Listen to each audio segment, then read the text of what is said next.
Naam, kulikuwa na ukimya mzito sana, ukimya ambao haukuwa wa kawaida hata kidogo.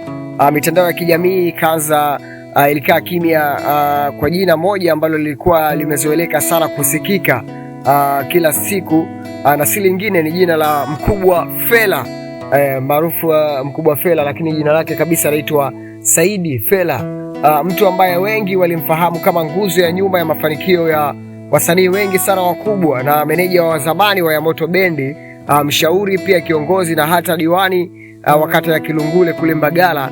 Lakini hafla akapotea, hakukuwa na posti, hakukuwa na picha, pia hakukuwa na update yoyote.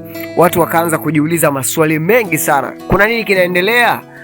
Kadri siku zilivyopita, hali ikazidi kuwa ya kutatanisha sana. Tetesi zikaanza kusambaa kama moto vile, jinsi unavyoshika msitu. Wengine wakasema ameugua ghafla, wengine wakadai hali ni mbaya kuliko inavyosemwa.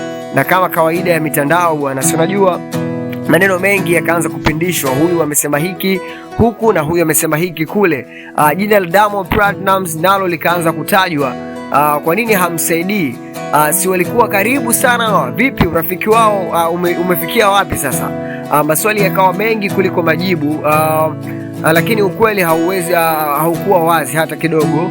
Kilichokuwa kinaendelea nyuma ya pazia kilikuwa kizito mno. Mkubwa Fella alikuwa anapambana na ugonjwa mkubwa, ugonjwa ambao haukuwa umeeleweka kwa wengi.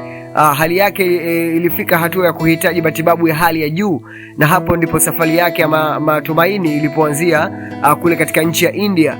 Safari ya mbali kabisa, safari ya maumivu, safari ya kupigania uhai wake kwa namna moja ama nyingine. Wakati mwingine wanaendelea kuzungumza, yeye alikuwa akipigana vita kubwa zaidi ya maisha yake. Hakukuwa na kamera, hakukuwa na interviews, hakukuwa na publicity aina yoyote. Ilikuwa ni vita ya kimya kabisa. Siku zikapita, wiki zikapita, miezi ikaanza kusonga na bado hakuna update. Wafuasi wake wakaanza kupoteza matumaini kabisa kuhusiana na jina la Mkubwa Fella.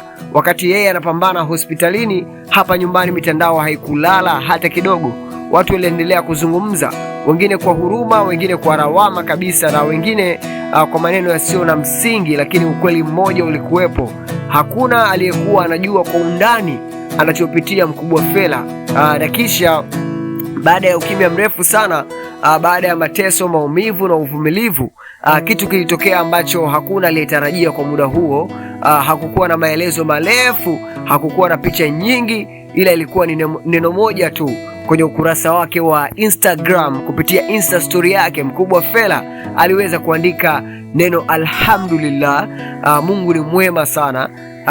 Dakika chache baada ya hiyo posti, mitandao ikaripuka, watu wakaanza kushangilia, wengine wakashindwa kuamini, wengine wakalia kwa furaha, kwa sababu neno hilo moja lilikuwa na maana kubwa kuliko sentensi 100. Lilimaanisha yupo hai.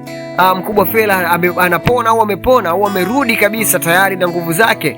Alhamdulillah haikuwa tu posti, ilikuwa ni ushuhuda wa mtu aliyepitia maumivu makubwa na makali, lakini bado akaona sababu ya kumshukuru Mungu. Ilikuwa ni somo kwa wengi kwamba hata wakati mambo yanaonekana mabaya kiasi gani, bado kuna tumaini la Mungu. Usiache kumwelekea Mungu. Dalili zinaonyesha kwamba hali yake inaendelea vizuri kwa sasa.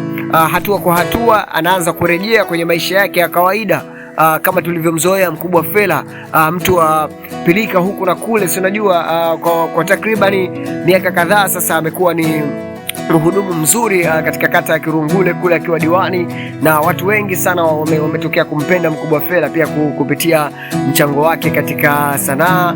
Unaona bwana, na watu wake wale waliokuwa wakimwombea kimya sasa wana sababu ya kutabasamu. Story ya Mkubwa Fella sio tu ya ugonjwa, ni story ya uvumilivu, imani, kupambana kimya na kushinda bila makelele.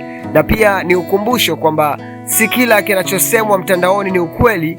Leo hii neno moja tu limebadilisha kila kitu. Alhamdulillah sio neno dogo, ni neno kubwa sana kupitia hali ambayo alikuwa akipitia Mkubwa Fella muda wote ambao alikuwa akisafa kitandani. Hili neno lina mashiko makubwa sana. Ni neno fupi lakini lenye uzito wa maisha yote aliyopitia, na pengine hii ndio mwanzo wa kurudi kwake kwa nguvu zaidi. Kama umeguswa na story hii, basi tafadhali usisahau kulike, kucomment na kusubscribe channel yangu ya Duara TV.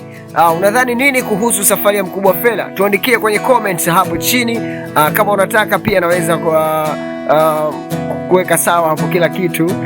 Kama utakuwa umeweka maoni hapo tutaanza kuruka nayo. By the way, karibu sana. This is Duara TV.